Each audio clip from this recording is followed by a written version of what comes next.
பிரியமானவர்களே, கர்த்தர் நல்லவர். இந்த நாள் கர்த்தர் உண்டு பண்ணின நாள்.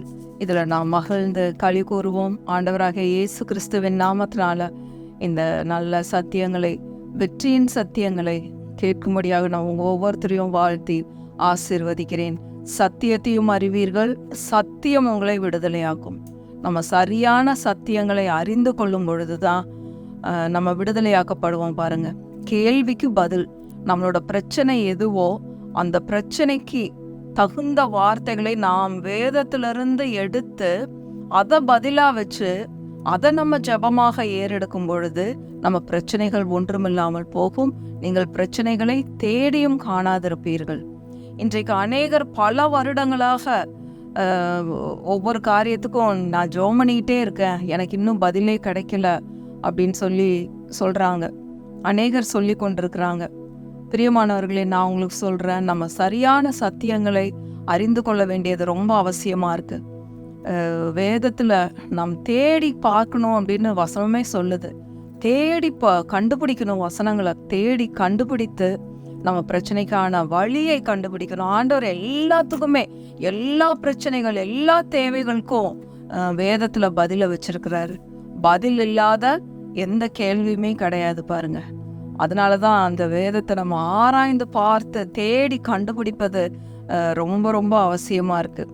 இன்றைக்கும் கூட ஒரு அருமையான சத்தியத்தை நாம் கற்றுக்கொள்ள போகிறோம். நம்மளுக்குள்ள இருக்கிற தவறான எண்ணங்கள், கர்த்தரை குறித்த தவறான எண்ணங்கள் போகும் பொழுது தான் சத்தியம் நம்மளுக்குள்ளே போகும் பாருங்க. அதை தான் இன்றைக்கு நாம் கற்றுக்கொள்ள போகிறோம். ஏசாயா 55வது அதிகாரம் 8வது வசனம். ஏசாயா 55:8. என் நினைவுகள் உங்கள் நினைவுகள் அல்ல, உங்கள் வழிகள் என் வழிகளும் அல்லவென்று கர்த்தர் சொல்லுகிறார்.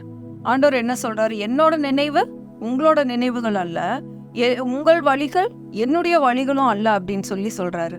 அப்ப இதை படிச்ச உடனே எல்லாரும் என்ன சொல்றாங்க பாருங்க, நான் நினைக்கிற மாதிரி ஆண்டவர் நினைக்கிறது இல்ல, நான் இந்த மாதிரி நினைச்சா ஆண்டவர் இந்த மாதிரி தான் செய்வாரு, இப்படியே பேசி பழகிட்டோம் பாருங்க. அப்போ கர்த்தரை குறித்து இது ஒரு தவறான எண்ணம். நம்ம நினைக்கிறதுக்கு மாறாத எப்பவுமே ஆண்டவர் நினைப்பாரு, அப்படியே நம்ம பேசி வந்துட்டோம் பாருங்க. அது ரொம்ப தப்பான எண்ணம். இப்படிப்பட்ட வார்த்தைகளை நம்ம பேசக்கூடாது. வசனம் அப்படியும் நம்மளுக்கு போதிக்கவே இல்லை. பின்னாடி வசனத்தையும் நம்ம கவனிக்கணும் பாருங்க. இப்போ நான் உங்களுக்கு இந்த உதாரணத்தை சொன்னா நல்லா புரியும்னு நினைக்கிறேன். இப்போ பஸ்ஸுக்கு நான் இந்த சைடு நின்றுகிட்டு இருந்தா எப்பவுமே பஸ் அந்த பக்கமே தான் வந்துகிட்டு இருக்கோம். இப்படிதான் நம்ம பேசுறது பாருங்க. நான் இப்படி நினைச்சா ஆண்டவர் இப்படிதான் நினைப்பாரு அப்படின்னு கர்த்தரை குறை சொல்ற மாதிரி, கர்த்தர் தப்பா நினைக்கிறாரு அப்படின்னு நம்ம இது பேசுறோம் பாருங்க. அது ரொம்ப தப்பு. நான் ஆண்டவர்கிட்ட 10,000 ரூபாய் கேட்டா அவர் ஒரு 5,000 தான் கொடுப்பாரு. ஏன்னா நான் வீண் செலவு பண்ணிடக்கூடாது, அங்கே இங்கே இது பண்ணிடக்கூடாதுன்னு ஆண்டவருக்கு முன்னாடியே தெரியும். அதனால நான் இவ்வளோ கேட்டா இவ்வளோதான் கொடுப்பாரு. இதெல்லாம் எவ்வளோ தப்புன்னு பாருங்க. நம்மளுடைய கர்த்தர் அவர் மகா நல்லவர் பாருங்க. நம்ம நினைப்பதற்கும் வேண்டிக் கொள்ளுவதற்கும் மிகவும் அதிகமாய் செய்கிற தேவன். நம்ம கர்த்தரை குறித்து நல்ல எண்ணங்களை கொண்டிருக்கணும் பாருங்க. அதுதான் வார்த்தை சொல்லுது, என்னுடைய நினைவுகள் உங்கள் நினைவுகள் அல்ல. இது தப்பான இதில் இல்லை. நம்ம நினைக்கிறது கொஞ்சமா நினைக்கிறோம். ஆண்டவர் ஏன் அதை டிலே பண்ணிட்டு இருக்கிறாரு அப்படின்னா, நம்ம இன்னும் கொஞ்சம் பெஸ்டா நம்மளுக்கு செய்யணும்னு ஆண்டவர் காத்துக்கிட்டு இருக்கிறாரு. ஐயோ, என் பிள்ளை வாயை திறந்து கொஞ்சம் சிறந்ததை கேட்க மாட்டானா அப்படின்னு ஆண்டவர் காத்துக்கிட்டு இருக்கிறாரு பாருங்க. அடுத்தது 9வது வசனம் படிக்கிறேன் பாருங்க. ஏசாயா 55:9. பூமியை பார்க்கிலும் வானங்கள் எப்படி உயர்ந்திருக்கிறதோ. பூமிக்கும் வானத்துக்கும் நம்ம அளக்க முடியுமா? அளக்கவே முடியாது. எவ்வளோ தூரம் இருக்கு பூமிக்கும் வானத்துக்கும். அவ்வளோ தூரம் ஆண்டவர் நம்மளை குறித்து நினைத்திருக்கிற நினைவுகள் உயர்வாயிருக்கிறது பாருங்க. பூமியை பார்க்கிலும் வானங்கள் எப்படி உயர்ந்திருக்கிறதோ அப்படியே உங்கள் வழிகளை பார்க்கிலும் என் வழிகளும், உங்கள் நினைவுகளை பார்க்கிலும் என் நினைவுகளும் உயர்ந்திருக்கிறது. நல்லா புரிஞ்சுக்குவீங்கன்னு நினைக்கிறேன். இந்த சத்தியத்தை அநேகருக்கு சொல்லுங்க பிரியமானவர்கள். அநேகருக்கு இந்த மெசேஜை அனுப்பிச்சு விடுங்க. கர்த்தரை குறித்த தப்பான எண்ணங்கள் எல்லாம் போகட்டும். நான் இப்படி நினைச்சேன், ஆண்டவர் இப்படி நினைக்கிறாரு, எனக்கு இப்படி நடக்கும்னு நினைச்சேன், ஆனா இப்படி மாத்தி விட்டுட்டாரு, என்னோட பிளானையே ஆண்டவர் மாத்தி விட்டுட்டாரு, இந்த மாதிரி எல்லாம் பேசவே கூடாது பாருங்க. நம்மளுக்கு நல்லது செய்யணும்னு தான் ஆண்டவர் விரும்புறார். மத்தேயுல கூட ஒரு வசனம் நம்ம வாசிக்கிறோம். உங்களோட பிள்ளைகள் உங்ககிட்ட அப்பத்தை கேட்டா நீங்க கல்லை கொடுப்பீங்களா? மீனை கேட்டா உங்க குழந்தைக்கு நீங்க பாம்பை கொடுப்பீங்களா?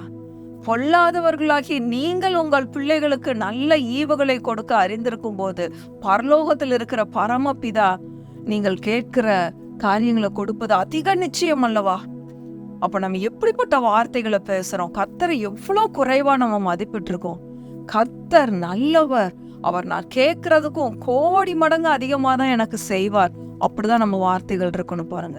டிலே ஆனாலும் அவர் பெஸ்ட் தான் எனக்கு செய்வார், சிறந்ததை தான் எனக்கு செய்வார். அப்படிதான் நம்ம வார்த்தைகள் இருக்கணும் பிரியமானவர்களே. இதுதான் சத்தியத்தை குறித்த அறிவு, கர்த்தரை குறித்து அறிகிற அறிவு. நம்ம வேதத்தை படிக்க படிக்க, வார்த்தைகளை தியானிக்க தியானிக்க நம்மளுடைய பேச்சுகள் இவ்விதமாய் மாற வேண்டும். கர்த்தர் நல்லவர் பிரியமானவர்களே.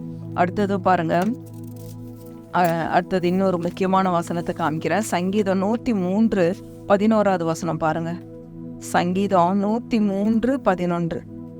பூமிக்கு வானம் எவ்வளவு உயரமாயிருக்கிறதோ அவருக்கு பயப்படுகிறவர்கள் மேல் அவருடைய கிருபையும் அவ்வளவு பெரிதாயிருக்கிறது. அவருக்கு பயப்படுறவங்க மேல அவருடைய கிருபை எவ்வளவு இருக்காமா? பூமிக்கும் வானத்துக்கும் எவ்வளவு உயரமோ அவ்வளவு அதிகமா அவர் கிருபையை காட்டுறாராம். கிருபையை எண்ணவே முடியாது. கொஞ்சம் அவர் எனக்கு கிருபை காமிச்சா பரவாயில்ல, கொஞ்சம் கண்ணை திறந்து பார்த்துட்டா பரவாயில்லன்னு நம்ம தப்பா ஆண்டவர் குறிச்சு பேசிட்டு இருக்கோம். அவருடைய கிருபை எப்படி இருக்கு? பூமிக்கும் வானத்துக்கும் எவ்வளவு தூரமோ நம்ம எப்படி அளக்க முடியாதோ அவ்வளவு கிருபை, இன்ஃபினிட், அவ்வளவு கிருபையை நம்ம மீது அவர் காட்டுகிற தேவனா இருக்கிறார். அப்புறம் ஆண்டவரே கொஞ்சம் என்னுடைய இந்த பாவத்தை மன்னிச்சிருங்களேன் அப்படிங்கிறோம். 12வது வசனம் பாருங்க. மேற்குக்கும் சங்கீதம் 103:12. மேற்குக்கும் கிழக்குக்கும் எவ்வளவு தூரமோ அவ்வளவு தூரமாய் அவர் நம்முடைய பாவங்களை நம்மை விட்டு விளக்கினார். நம்மளுடைய பாவங்கள் எல்லாம் இப்படி நம்மளை விட்டு விலக்கி, கிழக்குக்கும் மேற்குக்கும் நீங்க அளக்க முடியுமா? அளக்கவே முடியாது.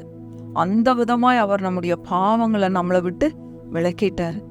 நம்ம ரட்சிக்கப்பட்ட பாவி, மீட்கப்பட்ட பாவி, இந்த மாதிரி பல கண்ட வார்த்தைகள் எல்லாம் நம்ம பேசக்கூடாது. நாம் நீதிமான்கள், நம்ம அவருடைய பிள்ளைகள். தகப்பன் தன் பிள்ளைகளுக்கு இறங்குகிறது போல கர்த்தர் தமக்கு பயந்தவர்களுக்கு இறங்குகிறார்னு அடுத்த வசனத்துல போடப்பட்டிருக்கு. அவர் நம்முடைய தகப்பன். உங்க பிள்ளைங்க உங்ககிட்ட எனக்கு அம்மா கிட்ட அப்பளம் போட்டு கொடுங்க அப்படின்னு சொன்னா நீங்க எடுத்து இந்த கல்லு, இதை அப்பமா நினைச்சு சாப்பிட்டுக்கோ, அப்பளமா நினைச்சு சாப்பிட்டுக்கோ நம்ம சொல்லுவோமா?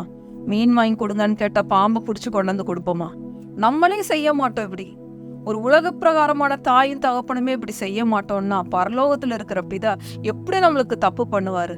தப்பானதை நம்மளுக்கு செய்வாரா? நம்மளுடைய வழிகள் நம்ம தப்பா தெரிஞ்சுட்டு தப்பா பேசிக்கிட்டு தப்பானதை நம்ம அனுபவிக்கிறோம் பாருங்க. நம்ம வார்த்தைகள் சரியாகும் பொழுது நம்ம சரியான காரியங்களை நாம் பெற்றுக்கொள்வோம்.